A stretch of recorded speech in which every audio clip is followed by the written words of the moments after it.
Good morning, guys. Happy election day. It is Tuesday, I believe the 5th. And I know it's election day. I voted early. So I think Chris still needs to go out and vote today sometime.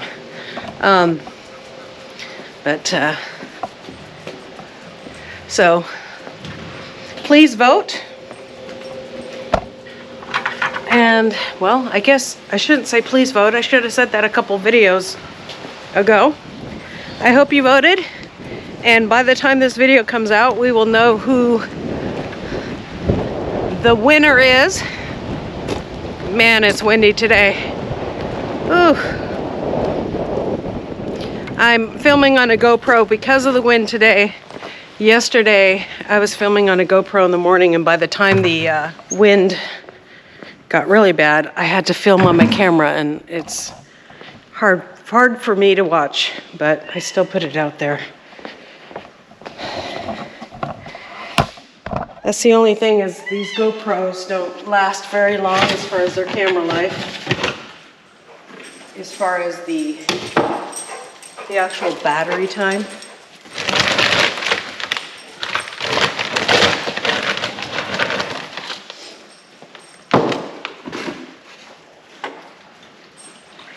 There you go, baby.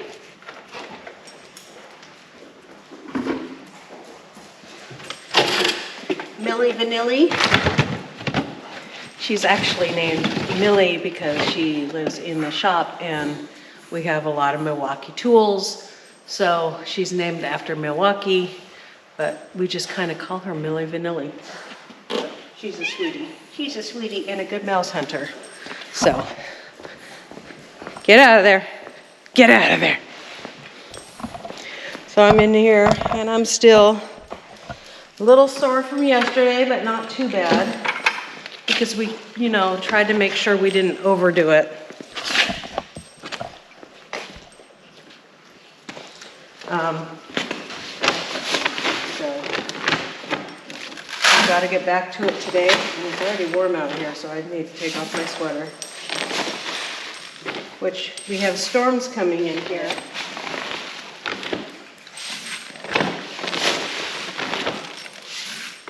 So being warm like this and storms coming in from the west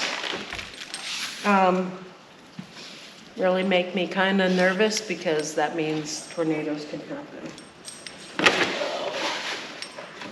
Okay. Pigs need to eat. Come on, guys. I need to take off my sweater. Holy cow.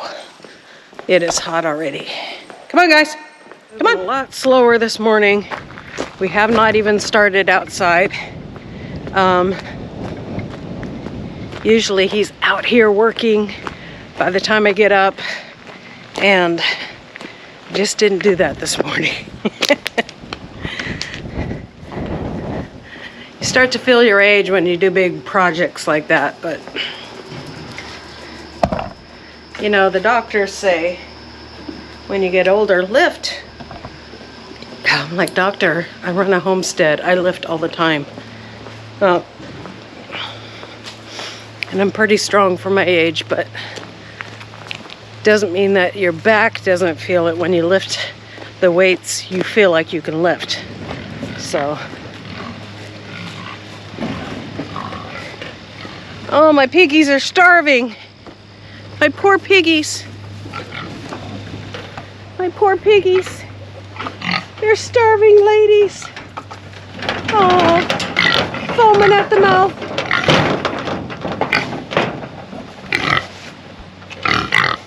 My poor starving ladies.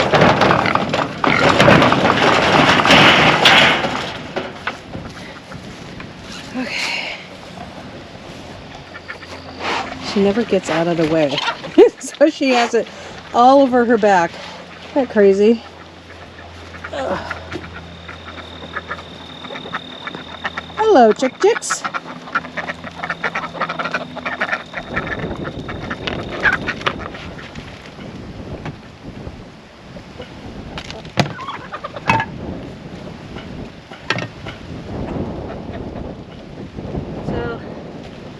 these chickens are getting a special treat today. I'm gonna give them the whole thing of scratch, and what they don't eat will be moved into the ground. It's starting to mold because water got in there. So instead of wasting it, I'm gonna go ahead and put it in their chicken pen, and they'll eat the good parts of it, and that's all they'll get for food today. So I need to go buy some more chicken scratch.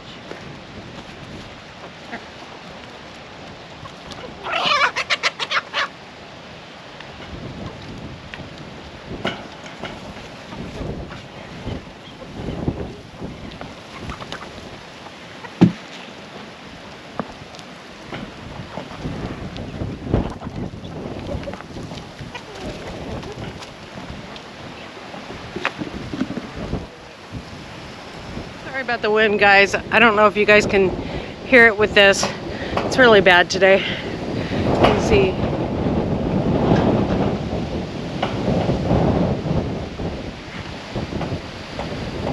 Really windy today. So, let me stand over here where the wind will get blocked a little bit. So, one of the things you can do if a little water gets in your feed like that, you can go ahead and add a bunch of water to it and overfill it and let those grains sprout and then feed them to your chickens. They can last for about 4 days like that. This has been about 3 days, and some of those grains have sprouted on the bottom. There was probably an inch or so of water on the bottom. So since those grains have sprouted, they need to be fed to the chickens. So that's why I went ahead and gave them the whole thing. They're gonna love it, but you know, they'll be through that in a couple of days. So I'm gonna check on them, see if there's any food left over the next day, and I'll have to feed them. But unfortunately, that happens every once in a while because I keep my food in those totes over there.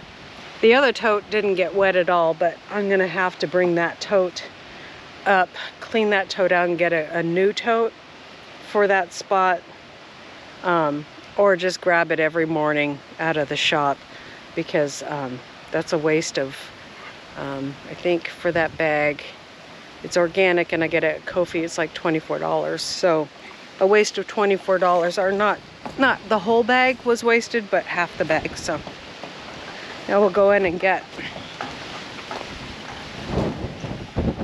They are loving it, and you can see right here how some of these grains have sprouted like that, and it's really good for them when it's in that form. But when it gets too much mold in it, then it's really bad for them. So they're having their Thanksgiving today. Okay. See what we have in eggs here. I didn't collect eggs just, oh my goodness. I didn't collect eggs yesterday. Oh, a nice warm one. This huge one is warm. Just laid by the Buffalo Orpington that just left. Or not the Buffalo Orpington, a Jersey Giant. I saw her walking out of here. So I'm sure it was her.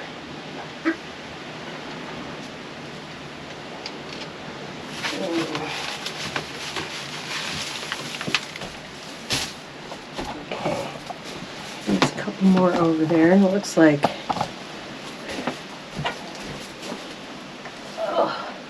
there's eggs everywhere right now.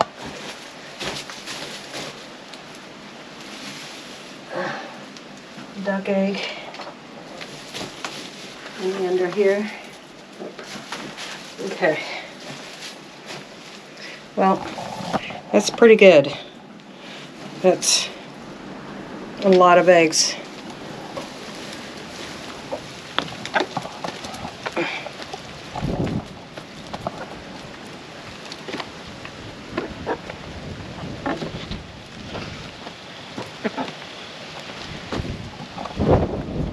Okay.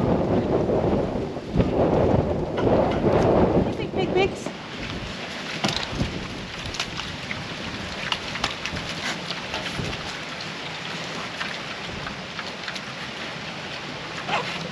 we go. They love their eggs. We're not done yet. I got to collect the duck water today because it's gonna rain tonight. I always collect the duck water out of the pool, and that will fill up again around 4 o'clock. When it starts to rain, it runs off their little coop there, and then they get plenty of water in their little pool, and I don't have to fill it up with my low producing well. So we will do that after we put these eggs away. Usually I bring a basket out with me, but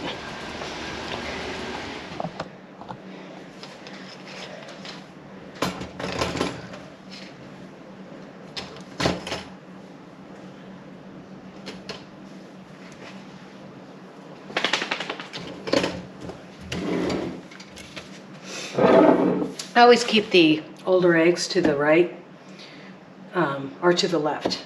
So it's just like reading left to right, older to newer. So if you really want a newer egg for making something that you really need a strong yolk for, we pull out of that. But if we're doing hard-boiled eggs, we take from the older eggs always, because older eggs make better hard-boiled eggs than newer eggs. The shell doesn't come off right when you have, and that's why all the eggs that you get at the store are aged quite a bit. So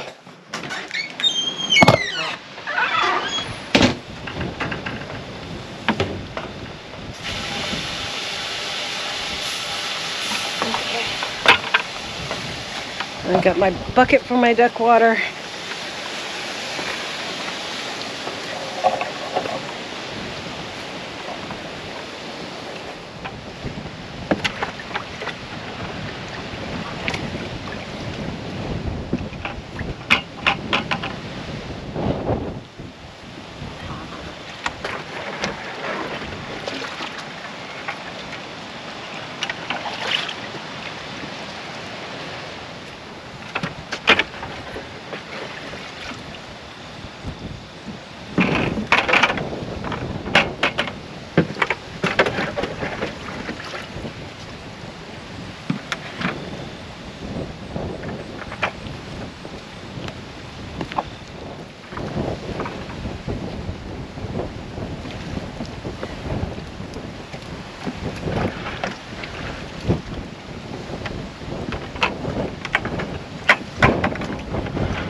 That's in there, so we want to clean that out really good.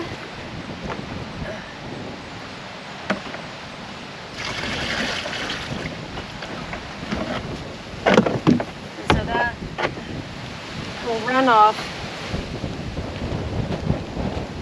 the water will run off this roof here into that pool, and kind of wish we had a gutter system here, which we might.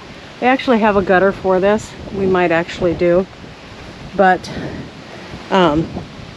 so now I'm going to clean out this other little, this is their ducks drinking water, which they also manure in, as you can see there.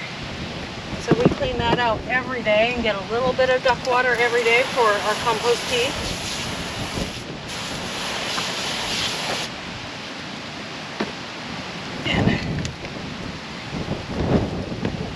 Give this a quick little brush out.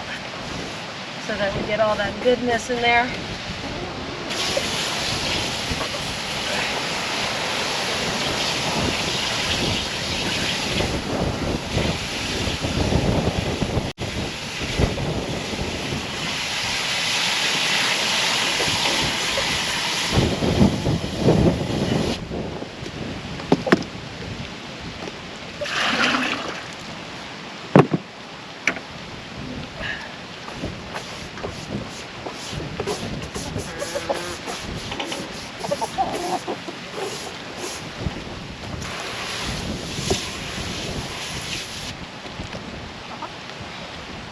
So this bowl gets done every day, but the duck pond gets done like once a week or whenever it rains, right before it rains.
Now, we'll also take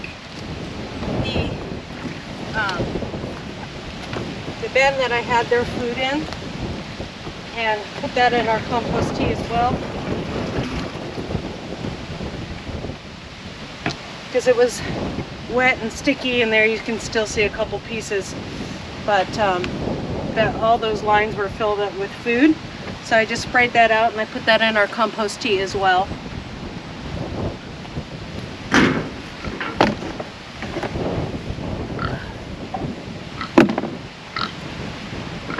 Okay, now let me show you where I put all this stuff. You guys already had your eggs. You already had your eggs. Yeah, you already had your egg. Yeah. Pigs are always piggy. Piggies. Always asking for food even though they just literally ate.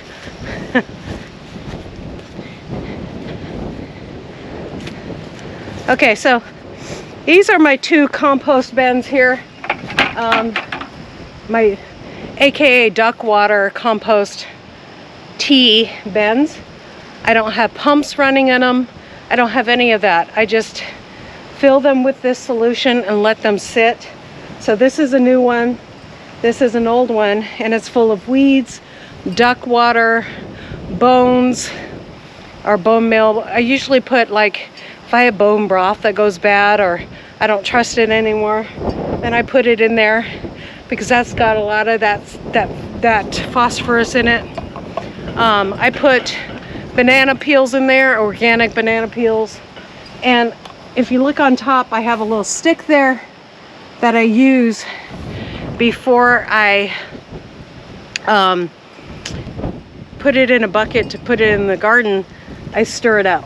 So, but here, so I'm just adding new duck water to the new compost bin, and I'll probably use this one later on down the road.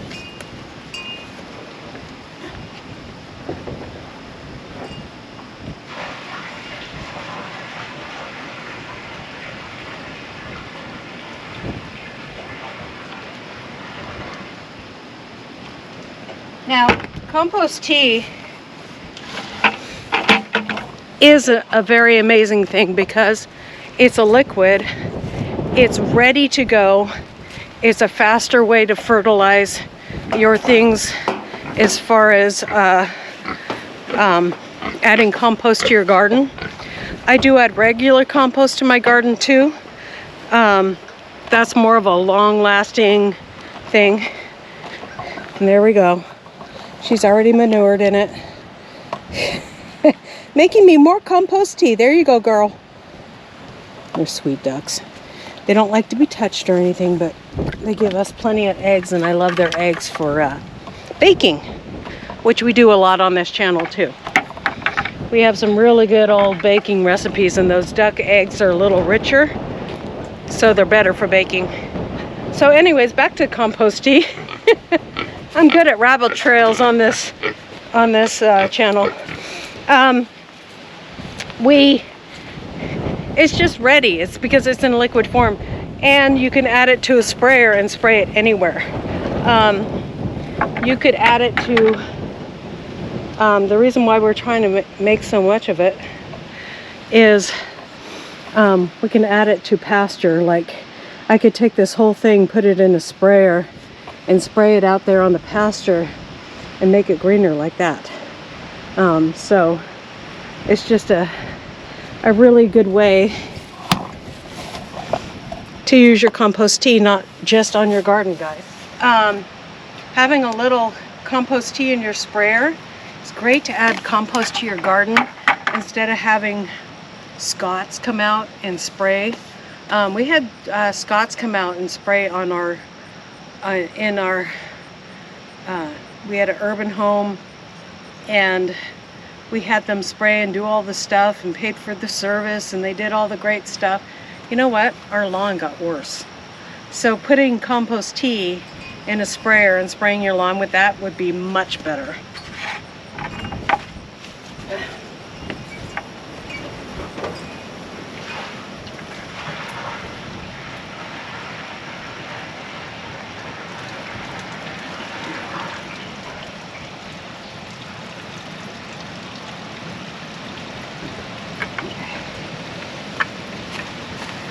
So that compost tea directly on my garlic and my onions, and it does fantastic.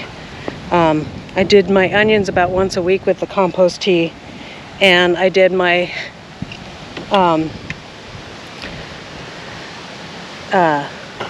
garlic about 4 or 5 times. So go look for those results, guys. It's amazing. It's amazing. And this is my garden over here. It has been so warm. We have potatoes trying to come up, volunteers. There's our cilantro, dill, holy basil, carrots. Carrots like a lot of phosphorus, so don't put a lot of your duck water on your carrots. Otherwise they grow extra legs. This is carrots here. We still have tomatoes going and putting on more tomatoes, and these look like they're done, but they keep on giving to us. This is our garlic over here. It is popped up. I have videos on growing garlic. I'll probably put my playlist of my garden on this one. Our asparagus growing like crazy. More volunteer potatoes. More tomatoes coming on because it's been so warm. Over here we have volunteers that I need to pluck out, and then more garlic growing in here. This is our cabbage over here. Beans over here. It looks like I need to pick some, but they're starting to peter out. And what I'm gonna just do is these beans, I'll just pick everything from them, and I'll do chop and drop with these beans. I will just cut them. Looks like a rodent got in here. You see that little rodent hole right there. So anyways, I will just, that's why we only have beans on the top of the trellis and not down there. Okay, that explains a lot. So anyways, so beans are starting to peter out. That's fine. We'll chop and drop this, and then we'll put a layer of leaves on top. And then here is more cabbage and broccoli. And I just gave them some starting to get heads on them. You see there. I just gave them some bone meal and some compost tea the other day, and everything's doing fantastic. I put these in kind of late, so if you're wondering why, yeah, they're doing fantastic, but we don't have a lot of production yet. It's because I put them in late. Little lettuce there that we started, beans over there, and look at this, guys. I was about to tear down these tomatoes, but look at that. I can't do it. We're just too warm still. So, and I'm not watering these. I'm not doing anything to them, and they're still producing. So why take them down? You know? So look at that. So I'm not taking down tomatoes that are still producing. No greenhouse required. So anyways, that's our garden. It's on the small scale right now. We are actually, we got some spinach over here. I just picked a bunch the other day, so we only have a little bit on there. And then this whole area is going to be garden over here too. And then this whole area over here is going to be garden. So we're looking forward to, we did put some pumpkins over there. And then this is compost here under these tarps. So that's what the garden looks like right now. And just a real quick of the view of the garden, what's going on there. Lots of good things, lots of good growing stuff. Now we better get to work on our rainwater catchment system. Right now, to water the garden, those buckets is what we're using to water the garden from the roof of the tiny house. So that's what we're using because we just don't have enough water. So we're building a rainwater catchment system. So anyways, that is in the rainwater catchment system is in our playlist for On the Land. That's part of that. So that's what we're doing. So we'll see you guys next time. God bless you. And I got to get to work over there. Bye.